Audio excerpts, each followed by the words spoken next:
Good evening. With a quorum present, we call the meeting to order for August 31st, 6 p.m. Public input.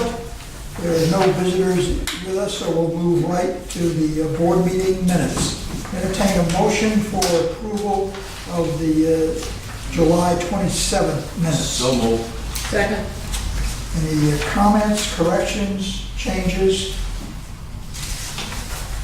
All those in favor, please say aye. Aye. Any opposition? It is unanimous.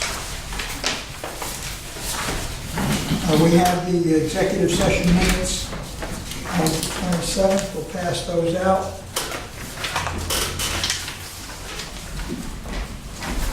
Look at those very quickly.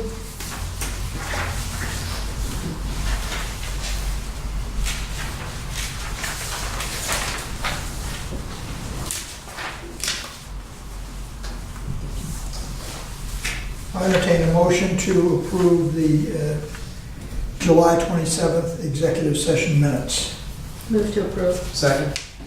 Any further comment or questions? All those in favor, please raise your hand. The vote is counted as positive, unanimous, and now turn them back in since they're seated. Please. We could pass one around and saved all that paper. This one will be on the other side.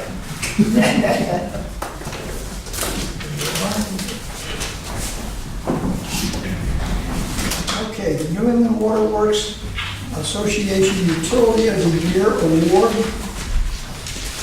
with our 38,000 miles of water main. Yes. That's terrific. No, I think we're quite larger than we are. Somebody made a killing on the pipe. Yeah. Actually, the original one was written in feet. I don't know how it got changed along the way. But anyway, just wanted to mention, again, it's a very prestigious award. I did notify all the board members when we got our letter from New England Water Works, but New England Water Works does represent the water utilities of all of the New England states.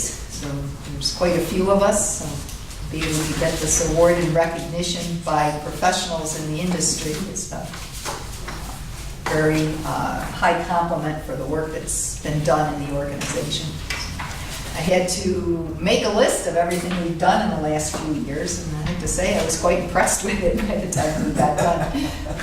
We've done a lot of changes, we've done a lot of work, we've got a staff that's really jumped in and really promoted everything we do and are really enthusiastic about the work that they do and what they get involved in. They're very customer service oriented, and I did attach a few letters that we received recently just as an illustration of the type of work that we do. It's, everything is how can we help and what do we need to do to make things work. So it's an excellent group of people to work with, and I really owe it all to them. It's really an excellent organization to work with, and I'm very proud of this group. And in line with the 38,000 miles of water, just where do we stand with the claim of the highest rates Bristol County water residents with other communities, other water authorities? And a lot depends on being relative. Well, I understand, our province is lower than us. Typically, we The province fall- is lower than us, definitely, we pay more than most of the people in Rhode Island, but that, But again, we have some of the lowest consumptions in the state, so if you look at an annual bills, our annual bills typically are about in the middle of the range. Considering our consumption is lower, our cost per unit is higher than some. But again, as with most utilities, most of the costs are fixed and you have to recoup the amount of money that you need to run the system. but I know at one point in time, we were higher all around. Right. But that's not, And most of that, as we try to remind people, is the fact we're still paying on those bonds for the Providence pipeline, which other systems never had to pay for that type of source of supply. just- So those bonds are being paid down, and meanwhile, that's what's been allowing us to go forward and with our infrastructure plans and keep our relative costs fairly even. So as we pay those bonds down, we can take out more bonds without raising rates considerably, as most other systems have had to do. As some of you have noted, I did a response to the editorial in the Barrington Times, which kind of floored me, and wrote several pages of detailed response, and then decided that I wasn't going to argue with people who buy ink by the barrel. And I wrote a very simple one, checked with Pam first, that it was the truth, but it was very simple, and they printed it.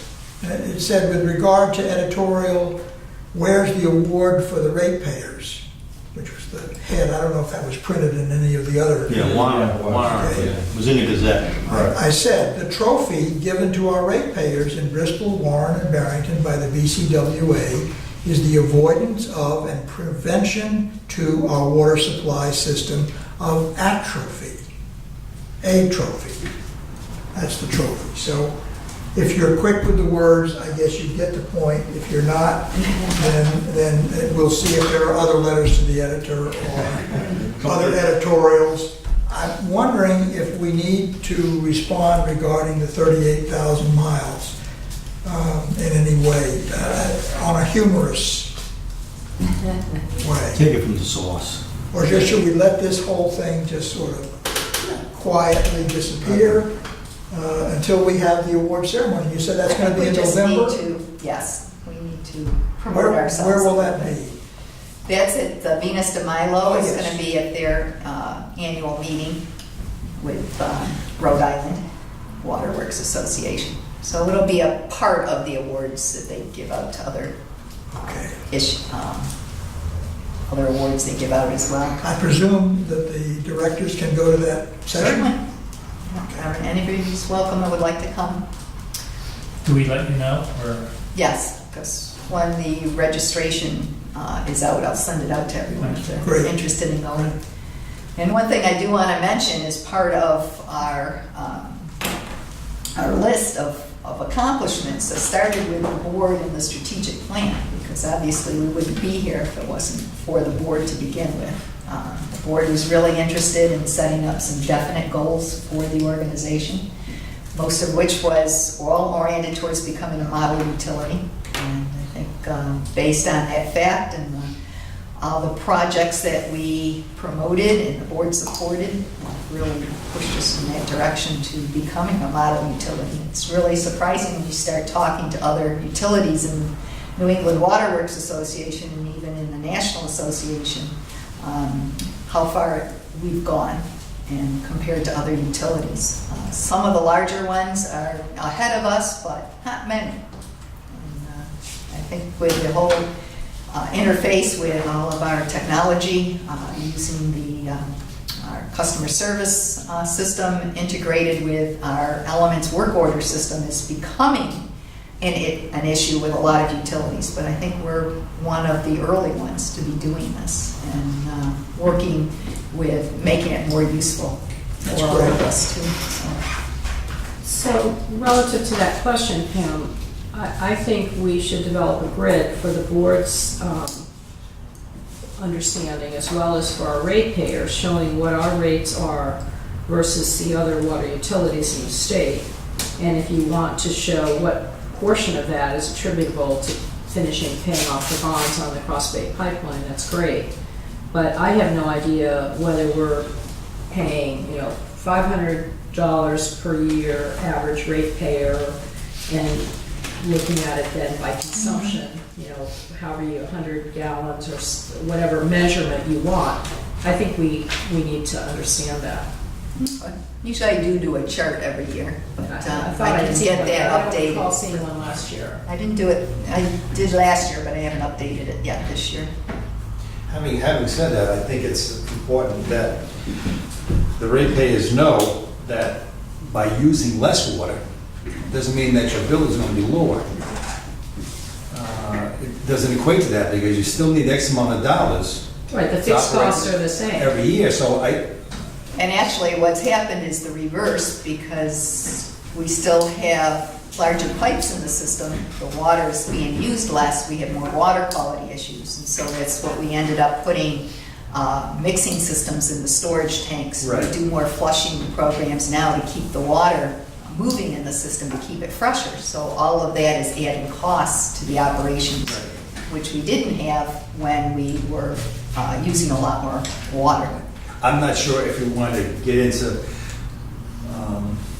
all the different specifics and details, but if it can be as simple as, you know, we're using how many gallons of water a day? Is it 45, We're about Are we still around that? 43. 43, And Yeah, what's per the average person in the per 60s day. or 70s? 65 or something like that. The average is around 65. The goal of most utilities is to get below that. Okay. I think Newport is getting close to us now because their rates have gone up significantly with the building of the 2 plants. So they're kind of like the reaction that we got with building of the pipeline. They had to replace their treatment plants, so their costs significantly increased. But that's another chart I had is showing the rate increases over the last 10 years between all of the utilities, and we're actually one of the lowest, even though we do a percentage every year. Overall, the 10 years, we've had the lowest rate increases. See, when you do that, we look at it, you know, that might have been, let's say, March of 2015, just pulling the number out of the air. But that's the kind of chart in my mind that ought to get posted on our website so it can be a resource for people to look at. And then when you update it periodically, you update what's on the website. So it's all at a glance available. Do we have any kind of figure, Randy's not here, but do we have any figures on how many people come to our website? We do. Is it a, It's not a lot, but we're starting to get more as people are getting into the pain online. all right, any other comments or questions about this? I guess when the time gets closer, we'll have more to say. On the executive director's report.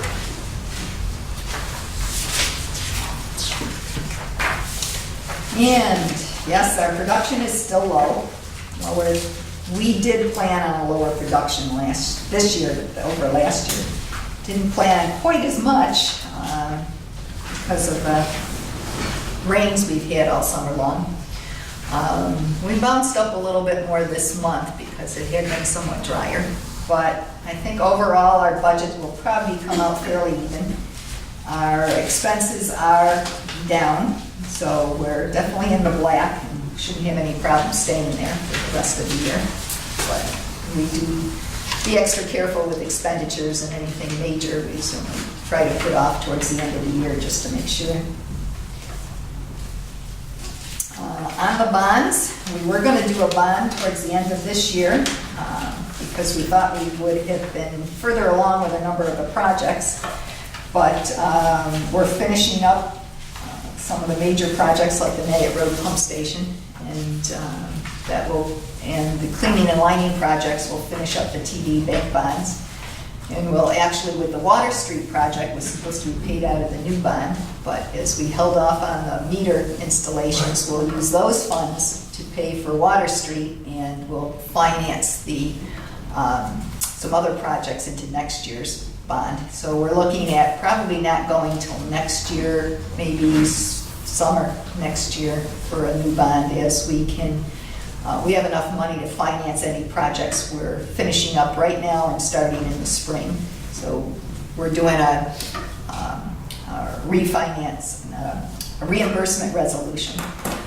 We had one done earlier this year, anticipating the fact that we would have used up all the bond money by now, but we'll probably get that updated for next year. And as I mentioned, we've been talking with Sandy about how to bond the Pawtucket pipeline project, and looking at going through clean water finance for that as maybe the better option.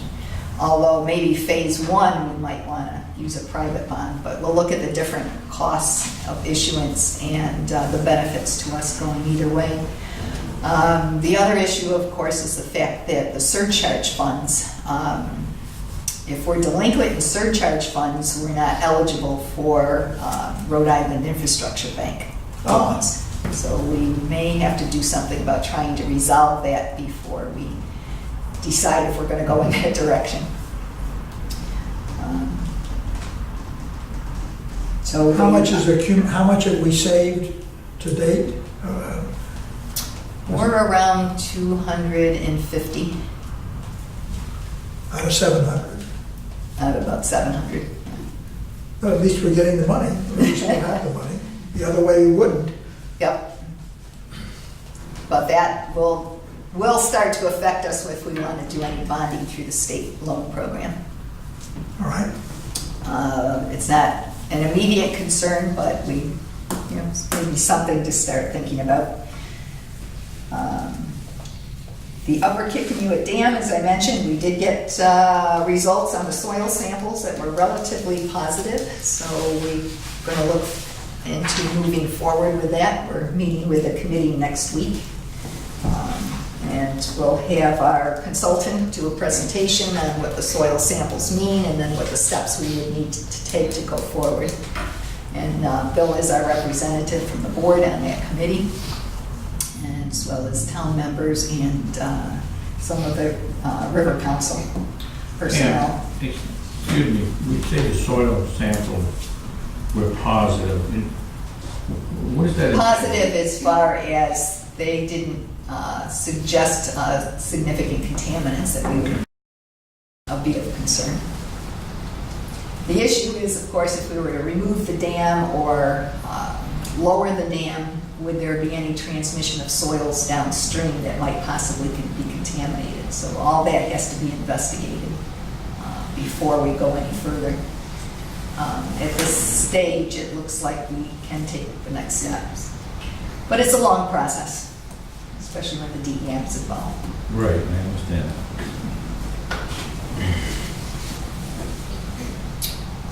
Pawtucket Pipeline, the RFP is out. To mention in here, we have 4 firms that are all well qualified, and we will be looking at receiving those in a couple more weeks and going through the review process to pick a firm that will do the design for the entire project. Have we had any communication with East Providence so that we can ultimately determine if they want to participate with the design or not? We have, we're not getting much back. I just sent another letter earlier this week asking for some additional information and saying the RFP is out, and we had a couple of questions related to that, to them, and when can we present this to the council. The administration was going to present the issues with their pipelines to the council this summer. It got put off because they had a lot of sewer-related issues. So I'm still bugging them, essentially, to when can we move this forward? Because we at least, and I said, we at least have to notify the council that we're going forward. I said they have to know about the project. Right. But there's no, at this point, whether or not they participate monetarily, there's no indication that they will stop us from doing it. No. Okay. No, and there is indication they would like to participate in the second part of it, but definitely not in the first part. Gotcha. Yes, George. What is directional drilling? And it's actually literally, like it says, they would actually drill a hole underground and pull a pipe behind the drill. So it's done helpfully to avoid a lot of, so it would go down deeper than the normally under all the other utilities. You wouldn't have good access to it, so it's not usually good for a standard pipe where you have to hook up all the services, but for a transmission pipe where you have no services connected to it, it's becoming more and more common to be done, especially where there's areas of high congestion or wetlands areas where they're not permitted to dig. So there would be no digging on the surface of the road? Well, you do have to dig access holes on each side, right? And then No trench. No trench, though. That's how we went across the bay. We dug hard. This is from the oil industry. In fact, the people went from Tulsa. One of the companies that did it actually went out of business ultimately, but that was designed by the people in the oil They business. ruined all their bits on our line. And there was one on each side, and they came across the bay that way. No, they don't do well with solid rock. So that's why, with this RFP, we're going to be doing a lot more under surface investigation, determine what's in our way, and then where we would be better off doing a directional drill. We're actually going to be doing one. We're looking to doing one right here at the bridge. We have an 8-inch cast iron main that goes under our bridge and serves the whole eastern side of Warren. We're depending on that one pipeline. We don't know how old it is. We know it's pre-1935. So we're looking at various ways of replacing that. We were going to put a structural liner inside of it, but that came out much more expensive than we planned on. So we're looking at directional drilling with a 12-inch pipeline. Maybe a comparable price, and then we would have a whole brand new pipeline. And hopefully, possibly get it done this year or early next spring. That would be done where again? And that would be right here on the bridge, which is right across from the treatment plant, By the fish lab. by the fish ladder. Yeah. Does it go up Child Street? And it goes up Child Street. Just go across the street though. What we would do is directionally drill under the river. So the pipe would go under the river. It's about 500 feet. We'd go underneath the river and come up the other side and hook, onto the pipes on either side. That's what Iraq was doing to Kuwait. That's what they were tapping into their oil field. Well, sounds pretty exciting. Have you been in touch with the state, letting them know what we're doing here regarding the RFP and what's going to be taking place possibly by next month, and the lack of any information from these provinces? Have they said anything to you, or the state, or just? Well, it'd be the Water Resource Board would be the only entity really interested at this point. Yep. And I've told them what we're doing, and they're not about to take any action on it, though. Either way. Either way. They're pretending they're not hearing any of it. Exactly. And what I'm hearing is there is no money available. So, but we're trying to push the idea for a We'll just take an IOU. water utility bonds. So it's, yeah. What's frustrating. the term, indigo, or you raise money over the internet? Crowdfunding. But I hate to say it, it's really a shame that the state's done a lot of environmental bonds and there's no water bonds of any kind for any system. Sad. Any other questions on Pam's report? Okay, the financial report, you have it, was set separately, and if Mark is on vacation tonight, so if you have questions, I guess we need to, Well, I can answer the more basic ones. Or I can tell Mark to forward some more information. Do you have anything? by the way, that little letter from Ken, what we did with the Barrington, when they put that new road, access road in at the high school. That was interesting. Very nice. The guys really stepped up to the plate there. But the valve was one of those valves that closed in a different manner. And it was it was on our operations group that basically said, well, you've got a main there. This is ridiculous. You're going to put in a new one. Let's find out what's wrong with the old one. Exactly. And they spent the time to help them track down the problem. And our guys really stuck to it, too. They did a very good job. And I just want to mention, we've got another project going on Elm Street. We went to a pre-construction meeting where Barrington was going to pave roads, and we asked them, we wanted to replace a main on Elm Street, if they could put that to the end of their list, and that we would be ready by October. And they said they agreed that would be fine. Well, this week they came back and said, well, there's a few roads that the contractor doesn't need to do, he must do Elm Street. So we're partly done with it, so we've got a crew that's given up their lunches and breaks so they can go over and get this done as soon as possible.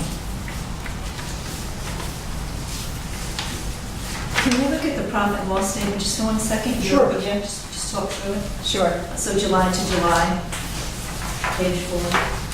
So total income is down year over year, and that's primarily what you said, consumption is driven by lower consumption. I'm looking at the 1.1 million versus 1.2 million year over year. So Yes. it's down about 64, and that's a consumption piece, right? You've been That's a talking about. consumption piece. It's but one thing you have to keep in mind is that our consumption varies based on weather. Right. So we have to look at it over longer periods of time. So if we're having wet weather, right, it is down. When we have dry weather like this month, it's back up again. So it's based on averages overall, the long term when we do our budgets. And actually, we've been hitting them relatively close. I mean, we did reduce the amount of sales we would have this year, knowing it would be not as quite a good summer as last year was very dry. We had very good sales, much above normal. So we expected to be below normal for this year. So we're close to budget. Close to budget. And expenses are also, they're up slightly year over year, but not much. The 754 to the 750, the total expenses. Correct. Yeah, so it's minus, essentially flat. Okay. Not a whole lot of other stuff, differentials. Interest expense of the bond is down. As we are paying off the bonds now, there over the next few years, our long-term bonds on the pipeline are being paid down. And the year end is February, right? It's out of here? Yes. March 1st is the Yes. beginning of the year. And at this point, do we expect to hit budget for year end? Yes, we do. Okay, good. Any other questions? No, it's good, thank you. Okay, anyone have any other questions or comments about the finances? Okay, the number 7, I guess we're not here. Brian Sousa is not with us this evening, so that'll be next month. Number 8, the Metacom pump station. Mr. Chairman, just before we get to the Medicare Yes. station, I'd just like to make a point. It just came to my attention today that Brian's mother had passed away, and we didn't have a notification. I'd like to make a motion that we express our sympathy to Brian and his family, passing of his mother. Absolutely, absolutely. That's a motion. Second to that? All those in favor, please say aye. Aye. It is unanimous.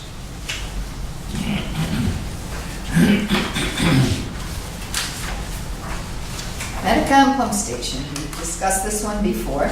This is the station that supplies water to our, what we call our high-pressure zone. It's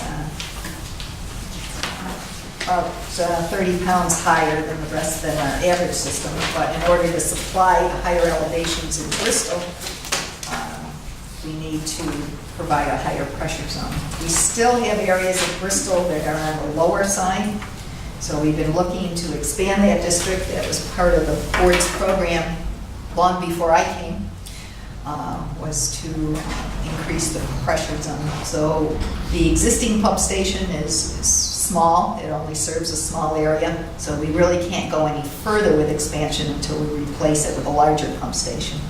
This one Is has, that where that water tower is on the corner of Hope and Tupelo? nope, No. that's Hope Street tank, and actually that's where our backup pump station's going to, that's our next phase, is to build a fire pump in a small station located there. This one is up on Metacom, up towards Bayview. So we had a picture of that.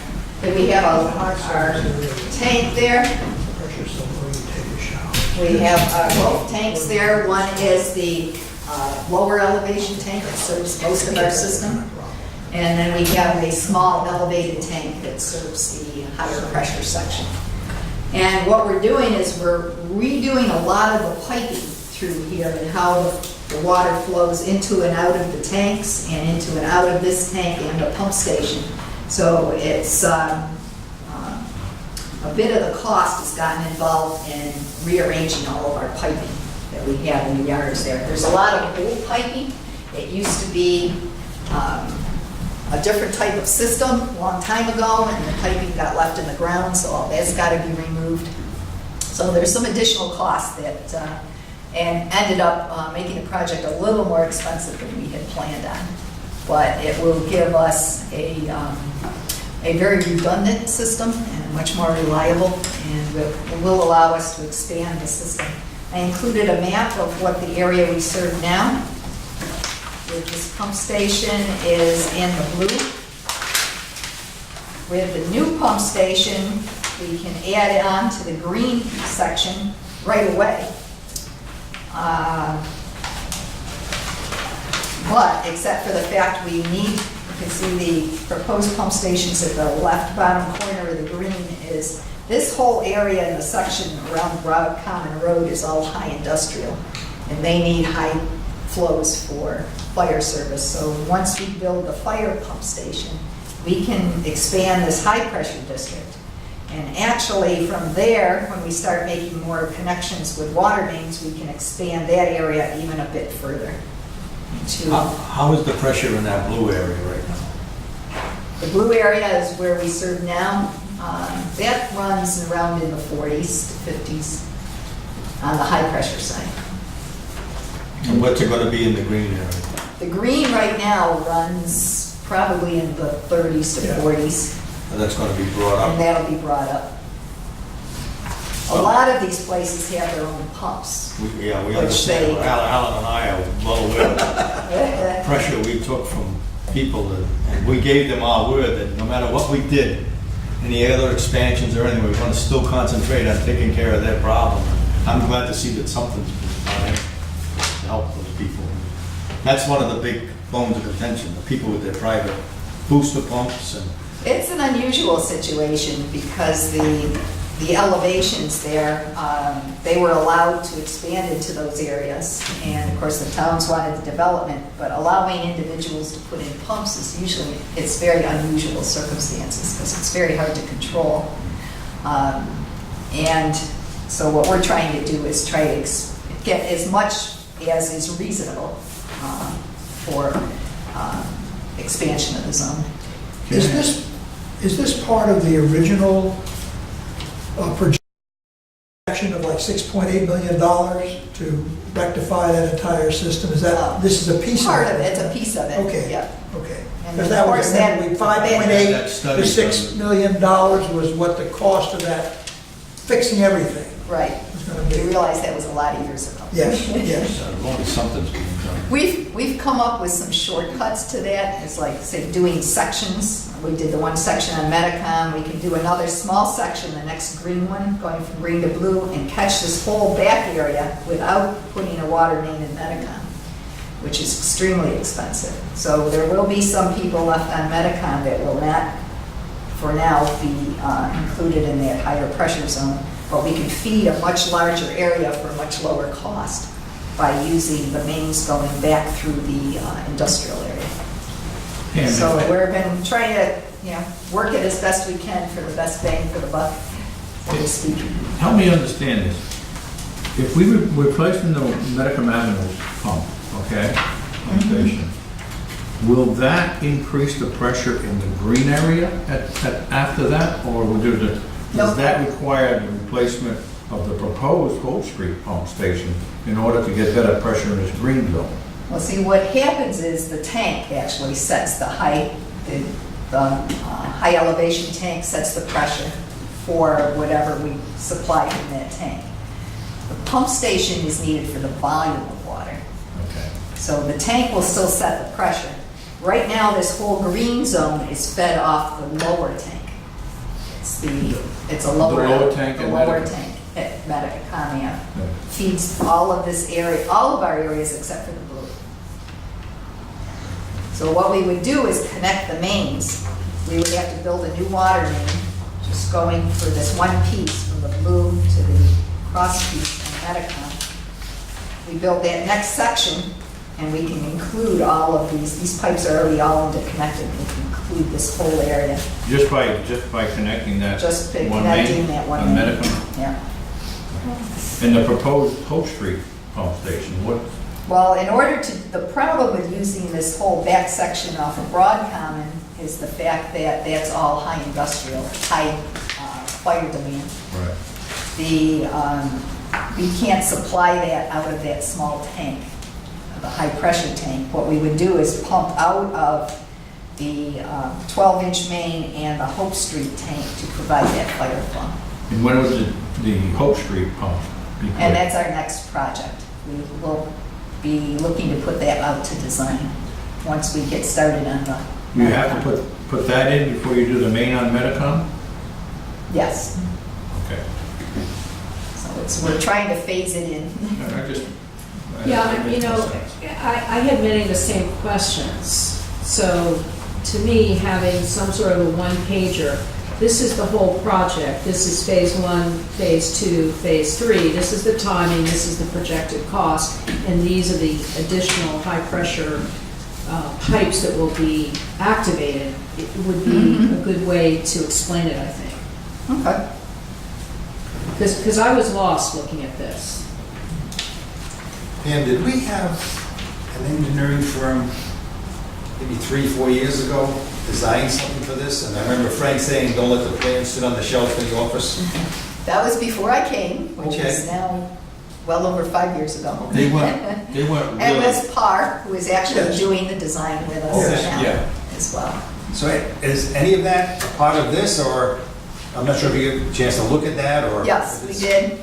They did a much more encompassing plan, and part of what they looked at was using some of our old pipes, which isn't really feasible. Okay. So we're gonna, they were looking to switch over some of the high-pressure zones using our old pipes, which, the old transmission mains were, and actually they're a little too small to use the 8-inch pipe. So what we're doing is like we just did on Metacom.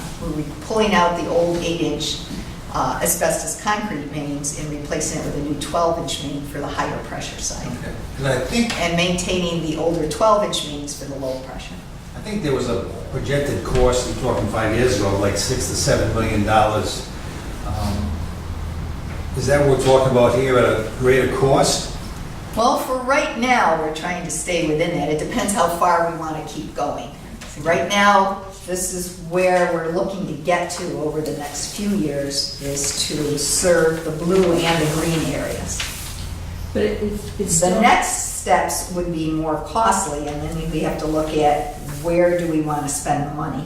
For example, we're looking at moving the higher pressure down on west of Hope Street, probably about halfway down. For that, we need a new main down Hope Street just to carry the high pressure. And some interconnections in the lower sections to maintain the lower pressure flows for fire flow protection. Because the whole idea is to maintain, even as you're transferring some onto the high pressure zones, you're going to start creating some dead ends. So you want to maintain fire flow protection for both the high pressure and the low pressure systems. So that as you start moving the higher pressure down, say, look, even on this west side, you're going to start cutting back on some mains. So we want to maintain flow for both the north and the south going through the entire system to maintain the pressure flow. So as we're doing it stepwise, to first of all is to make sure everyone gets sufficient fire flow by connecting in some of the low pressure sides. Sue's been working on obtaining easements because a lot of that areas aren't built out, and we need to go through some private properties in order to do that. So it's part of, we're trying to phase that in with moving forward with changing other sections of the system. What's the time frame for that piece, for step 1? For just, Completions, I'm just trying to get a feel for. to move to the Yeah. green, it's probably about 2 years. Okay. So that's going to affect most of the low pressure? That'll affect a fairly good sized portion, yeah. See, to me, this is kind of a significant thing. And I think we need to understand the big picture and what's going to happen in 2017, 18, 19, just like Eileen's question. you know, what's the end game? Because this is something that we should bring our ratepayers into Well, understanding. we've been planning on this for years. Right, but this is not self-explanatory. Perhaps we can prepare This is more a just- briefing on that. Sure. It's an update, yeah. It's a lot of- We'll get that. It'd be nice to do let, that. you know, those people that have been waiting for years in the low Right. pressure area, you know, they've been, how much longer and what percentage of those? And what the gating factors are, because as I look at this map, it's not clear. New main connection, which are these red pieces, is that part of what we're doing now, or is that part of phase 2 or phase 3? It's high. And then the proposed. That's the ones where we're starting to get easements on those. Yeah. It's higher. For connections. Okay. Well, we can do that. All right, any questions about the bid process or the recommendation?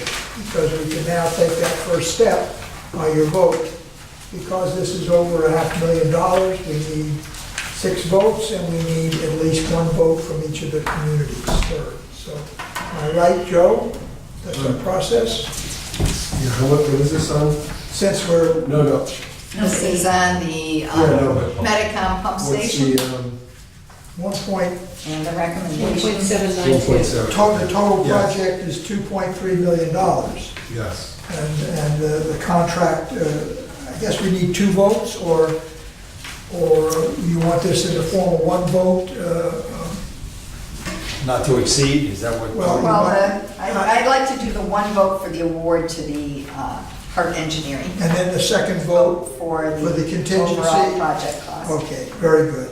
So I'll entertain a motion then to award Hart Engineering the contract for the Medicom pump station for not to exceed, for $1,792,000. So moved. Is Second. there a second? Any further discussion? All those in favor, raise your hand. It is unanimous. Now I'll entertain a second motion to include the inspection services of $258,000 and a contingency of $250,000. The board will approve a not-to-exceed total project cost of $2,300,000. Can I ask a question? Yeah, let's get this motion on the floor. Okay, now, I need a second. Second, Okay, now, George. I'm just curious, on the inspection services, does that ever go out to bid or something like that? Or Oh, yeah. does the company choose the person? I'm just curious as to how we do that and how we come up with the 258,000. Actually, when they propose on the projects and propose for engineering services, we include, we don't specifically, let me see, how do I say this? When we go out for engineering service, we do a generic proposal for different categories of engineering services, and one is inspection fees. When we do the individual projects to award to a particular engineering firm for engineering services, we generally do ask them for a cost for the engineering inspection fees. In some cases, we might utilize someone else. For example, with the Water Street project, CDM did the design and they did some of the inspection, but then their inspector wasn't available, so now we're using an inspector from PAR. So it's So the 258,000 would be for park? for PAR, yes. Any other questions? Does that answer your question? Yeah, I'm assuming that fits in, that's about where it should be based upon experiences in the past, is that the And idea? generally, we look at what an average percentage of the contract price would be to compare what their prices are offering. In this case, it probably will be less because we may not need as much inspection of the actual pump station work as we do. It's mostly going to be more in the yard work. Pam, who dictates that, the amount of inspection? Is that you, is that us? We do, yes. Okay, so we have someone on site as well, or? Our operators are usually pretty involved in the projects as Okay. well. And Sue oversees the inspection and the inspection reports. We can make sure we get very detailed inspection Okay. reports as well. Can I ask a question? Yes, Ray. Make a comment, I guess, regards to Hart Engineering. Power Engineering had made a recommendation that the BCW require Hart to provide a project-specific health and safety plan in accordance with section so and so and so forth. We're gonna be sure to do that before you, That'll be part of the documents they're required to provide Okay. before they're issued a notice to proceed. Okay, we ready to vote? Again, because we're talking $2,300,000 total, everyone in favor, please raise your hand. Again, thank you, it is unanimous.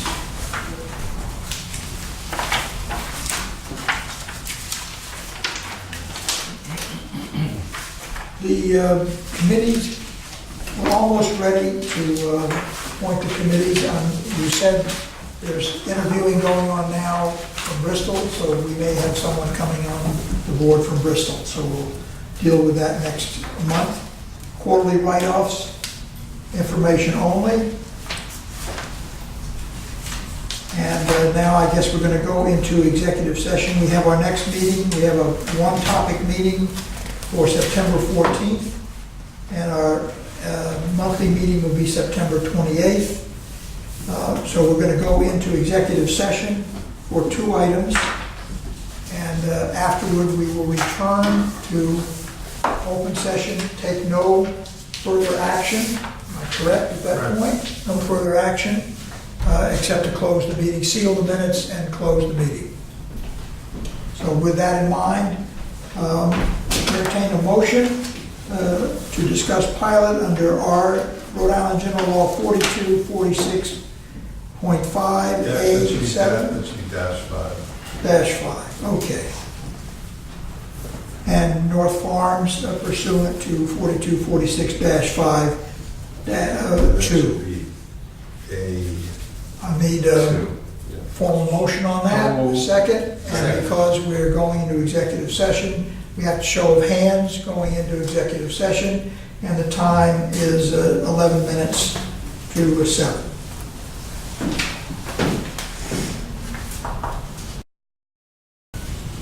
We've resumed our meeting. We're back in open session at 7:06. Chair will entertain a motion to seal the minutes of the executive session and to adjourn this meeting. So moved. Second. Moved, seconded. All those in favor, please say aye. Aye. It is done.